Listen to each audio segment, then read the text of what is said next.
अस्सलाम वालेकुम नाजरीन, नांदेड़ उर्दू न्यूज में आपका इस्तकबाल है। चलिए जानते हैं आज की खबर। मित्र हो, मला पोलीस अधीक्षकांच्या कार्यालयामध्ये मी गेलो होतो तक्रार दाखल करण्याकरता. मला स्वतः मी गेलो होतो. आता 1 तास तुम्हाला यायचं, मला यायला जो पाऊण तास 1 तास उशीर झाला. आणि करता गेलो होतो तर माझ्या नावाचं लेटर पॅड, खोटं लेटर पॅड, म्हणजे मधला मजकूर काढून टाकलेला, खाली मध्ये सही कायम ठेवली आणि मध्ये मजकूर असा लिहून काढला जो मराठा समाजाच्या मध्ये काहीतरी संभ्रम निर्माण करायचा आणि अशोक चव्हाण मराठ्यांच्या विरोधामध्ये आहेत हे दाखवण्याचा प्रयत्न करण्याकरता बोगस पत्र तयार करून त्या ठिकाणी फिरवण्याचा प्रयत्न होता. ही पोलिसात तक्रार दाखल केलेली आहे. हे बोगस पत्र कारवाई झाली पाहिजे. याच्या मागचं सूत्रधार कोण आहे ते शोधून काढा. याच्या मागचं सूत्रधार कोण आहे शोधून काढा. अशोक चव्हाणांचं लेटर पॅड करून खाली मधला मजकूर काढून टाकून त्या ठिकाणी हा लेटर पॅड वापरण्याचा कार्यक्रम सध्या सुरू झाला आहे. असे किती पत्र काढतील सांगता येत नाही. लेटर पॅड अनेक तयार केलेले आहेत. म्हणून अधीक्षकांना पत्र दिलं. आज माझ्यावर पाळत आहे अशोक चव्हाण कुठे चाललेत गाडीने, कुठे भेटतात, कुठे कोणाला भेटतात आणि चर्चा अशी पण करतात याचा मेटे करा ह्यालाही मेटे सारखं करून टाका.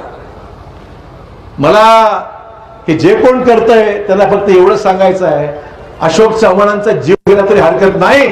अशोक चव्हाण तुमच्यासारखा डुप्लिकेट आणि खोटं बोलून नेतृत्व करण्याची जी काही तुमच्यामध्ये चालली जडाओढ करा ना. आमची काही तक्रार नाही.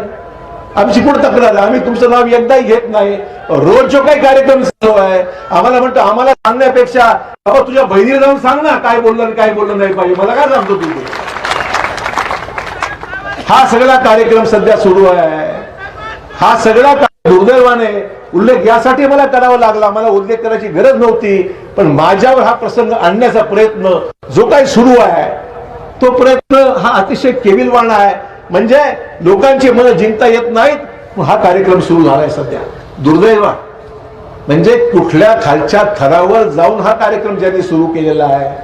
बघूया, ठीक आहे, आम्ही सर पाहतोय, आम्हाला लक्ष आहे काय चाललंय ते. मला ह्याच्यापेक्षा या विषयावर जास्त बोलायचं नाही. परंतु आज राजकारणाचा स्तर जो खालावर चाललाय, विरोध करा. प्रत्येक पक्षाला आपली भूमिका मांडण्याचा अधिकार आहे. प्रत्येक नेत्याला भूमिका मांडत असताना आपली भूमिका समजून सांगण्याचा अधिकार आहे. पण लोकांच्या जीवावर लोकांना बदनाम करण्याचं, खोटे लेटर पॅड तयार करायचे, असा उद्योग करायचा की जे काही सुरू आहे, मला वाटतं नांदेड जिल्ह्याच्या इतिहासामध्ये आधी कसंही घडलं नव्हतं अशा पद्धतीने हा सगळा उद्योग या ठिकाणी सुरू झालेला आहे.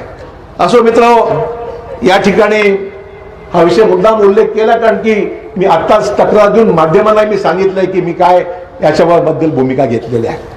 हमारे यहाँ फर्नीचर, पलंग, सिंगारदान, सोफा सेट, अलमारी, डाइनिंग टेबल, कंप्यूटर टेबल और दीगर कंपनियों के फर्नीचर दस्तियाब है. प्रोप्राइटर मौलाना मोहम्मद शबीर अहमद साहब, deluxe furniture mall and home appliances, fruit market के सामने, मालटेकरी रोड, कामठा, नांदेड़.